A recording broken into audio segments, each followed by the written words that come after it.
When I was 6 years old, I was diagnosed with stage 3 non-Hodgkin's lymphoma. And ever since then, I have pretty much become obsessed with finding out all of the things that will improve my life. It sent me on this journey to trying to figure out, what is the connection between the mind and body? Why did I get my life back? What is my life for now that I have it? And what are all the things that are influencing our well-being on any given day? And so it was always really about life and not just well-being. How do you really maximize life?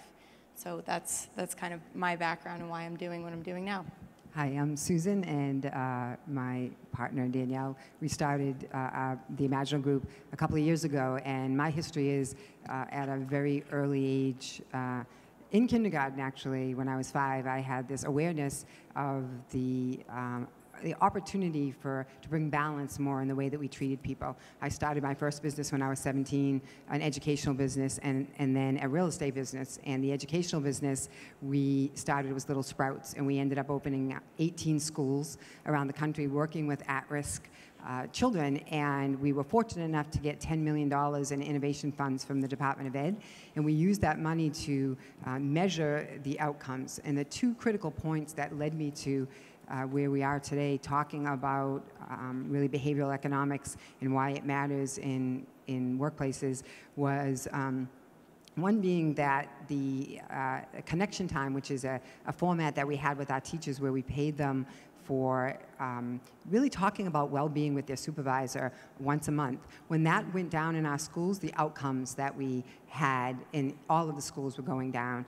And the second point was that it was the adults that were helping us to increase the reading proficiency scores of the children. So when the parents weren't stable because they were having problems in their lives and at work, they were informing the children's outcomes. And so after that many years in education, I realized it was actually the grown-ups I needed to work with and not the kids anymore. So. Good afternoon. Paul Scialla, founder of Delos. We have been focusing on pushing this notion of sustainability in real estate beyond green or environmental considerations, and as a complement, starting to focus on human or biological sustainability in the built environment. By that I mean combining elements of health and well-being, preventative medical intentions into the way we design spaces. We'll get into this a little bit, but kind of the spaces that people are working in now in the corporate environment, for instance, can be what we call well certified. We have achieved over 50 performance specifications across air and light and water and comfort, everything relevant to the human condition, being able to implement this into the way we build out real estate. And clearly the complement to the external environment are the people themselves. And I'm Manjula Nadarajah. I'm a master educator with the Chopra Center for Wellbeing. And synchronistically, this whole panel has come together. We at the Chopra Center, as you've heard, have been helping individuals for over 20 years heal, balance, transform, and expand awareness through the fundamental teachings of Ayurveda, meditation, yoga. And we've also been on a journey where we've seen that it's not just about helping individuals, and our customers, our guests have actually asked us, how can we take this back into our work lives? How can we start making a difference in the organizations in which we operate and create that paradigm shift? So that's part of the reason why we're all here today. Thank you. So Danielle, can you talk about very quickly the 5 buckets of well-being and the 5 accelerators that you're focusing on? Sure, yes, very quickly. So we developed a framework that really incorporates just about everything that we see as affecting life. And so the goal is to maximize the quality of the lives of people, which then in turn maximizes the workplaces. So the 5 elements of well-being, which were, Gallup created these. It was done, they did the most comprehensive global study on what it means to be living a thriving life, cross-cultural, decades of research, 192 countries, and they came up with these 5 categories that are applicable in any country around the world. And so the first one is purpose well-being, which is kind of synonymous with career in our country, but your purpose, your identity, liking what you do each day, having, using your strengths in your work. Social well-being is having good relationships and love in your life. Financial well-being is not necessarily how much money you make. There's a certain amount of money, obviously, people need to make in order to cover their basic needs, but then it goes beyond that. It's how do you manage your money? Is it on autopilot? Do you spend money on other people, or you spend more money on experiences? Then fourth is physical well-being. These are actually in order as well. Physical well-being is having enough energy to do what you love to do each day, and then community well-being is how you give your time back to your community, but then it's also, do you actually enjoy the city or the place where you live, and do you trust your neighbors? So I'm just going to go really fast with these. And then we looked at, so if those are the 5, if that's what we're aiming for, if we want to be thriving in all those 5 categories, then how do all of the other things that we hear about, all the things we're hearing about at this conference, then fit into that picture? So we looked at what are the accelerators of those 5 elements, and these are the 5 accelerators of well-being. So number 1 is development. So you have to be developing yourself in some way, whether that's taking courses, going to events, reading, having a mentor, having a coach. Space, your space is constantly influencing you. Obviously, Paul is going to get into that in more detail. Third is consumables. Consumables are the physical or the material reflection of what we have, what's going on internally. So it's all the products that we surround ourselves with, and pretty much anything we take in through our 5 senses, whether it's TV, music, the food that we eat, anything that we consume.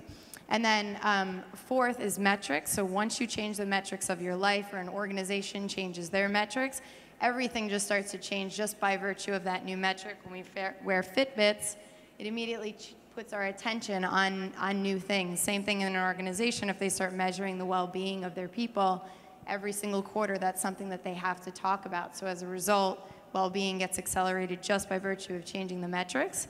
And then fifth is technologies. So we're seeing more and more technologies coming out. It could be anything from applications. And it's not just physical health. As a reminder, it's, there's financial well-being applications. There's applications we can use that have us get more involved in our communities and all that. So those are the... Just to summarize on all of that, there are now enough algorithms that you can relate all of that to traffic accidents, violence, hospital admissions, social unrest, and quality of leadership in a country. So you can actually predict the future of a community or a business on a country based on these metrics. We have very little time, so I'm just giving the highlights of that.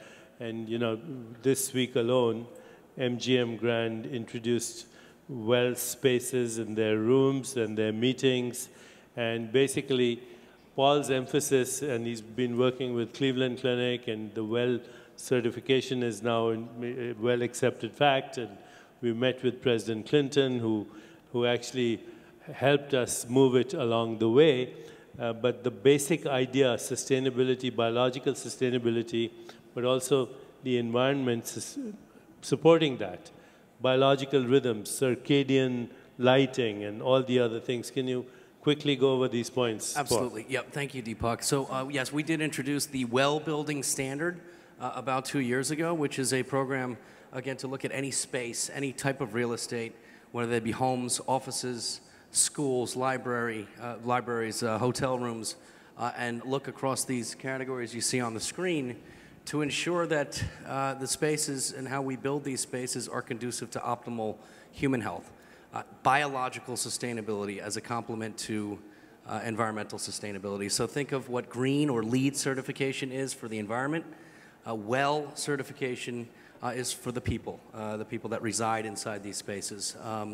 Excitingly, we have over 60 projects now live across the U.S. and 3 foreign countries. So corporations are embracing this as ways to renovate and build out their headquarters.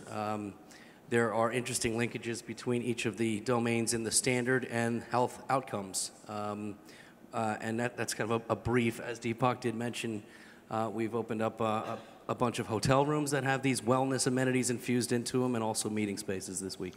And there's a philanthropic component tied to this. Yes, there's a large philanthropic component tied to this.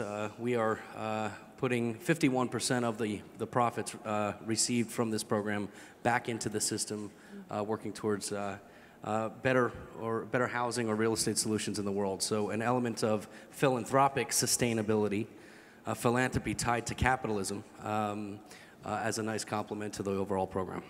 And Paul is a board member of an organization that we have called Just Capital, which you'll hear about later as well. Susan, you want to say something how this is relating to the leadership work we're doing? Yeah, sure. So we look at the timing right now and why it's so important for leaders to know about this, because we can either lead by default or design, and we know that, and most leaders are leading by default. We're putting together a model that is going to help them lead by design.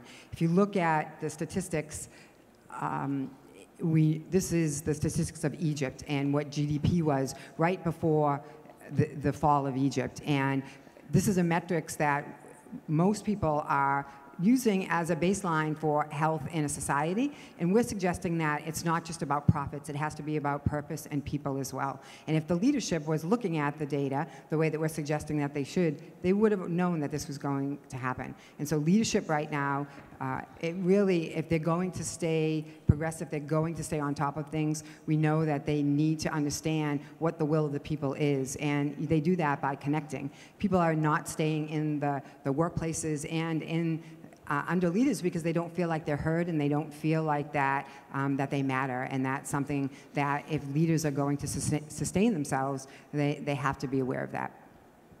So just as an aside, and I can share this information now because based on just all the metrics you heard, I've been teaching a course at Kellogg Business School called The Soul of Leadership, where we tell corporate leaders, national leaders, what their future might be based on the metrics of well-being, which you very briefly heard.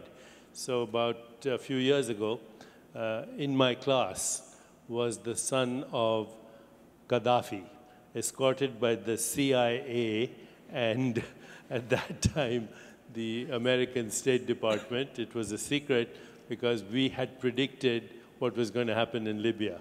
And the plan was to rebrand Libya based on a shift in the well-being, because we had shared this data not only with the State Department about Libya, but about Tunisia, Egypt, and so forth.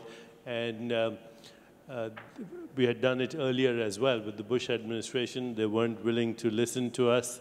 But now I think there's a very clear understanding that if you want to get rid of an enemy, you have to improve their capacity for well-being in these buckets: the career well-being, financial well-being, social well-being, community well-being, and physical well-being that you just heard about. Manjula, we have some experience here at the Chopra Center with the Bank of America and others. Can you just briefly tell us about that? So what we've been doing, as I said, at the Chopra Center, is really creating a consciousness-based approach to business, taking these teachings of meditation and Ayurveda, integrating them in with Deepak's Soul of Leadership curriculum, as well as the total well-being that's been done through Gallup and Deepak's work with Gallup, and really creating a space for individuals to first get to a space of healing, well-being, connected to their true purpose and passion, who they truly are from that space of the soul, and then broadening that out to the organization. How do we create organizations that are happy, whole, healthy, connected to that aligned vision, and then broadening it out to the world? One of the things we're talking about quite consistently now is conscious corporations. You can see it across the board, the paradigm shift. Companies like Whole Foods, Zappos, Etsy, number of companies that are wanting to shift the paradigm. Rather than looking at power and profits as how we measure success, looking at things like, and I'm quoting Arianna Huffington, wonder, well-being, giving back. Last words from Delos Living. Yeah, just interested and excited to introduce this altruistic capitalism and show that corporations can work towards major give back and major change.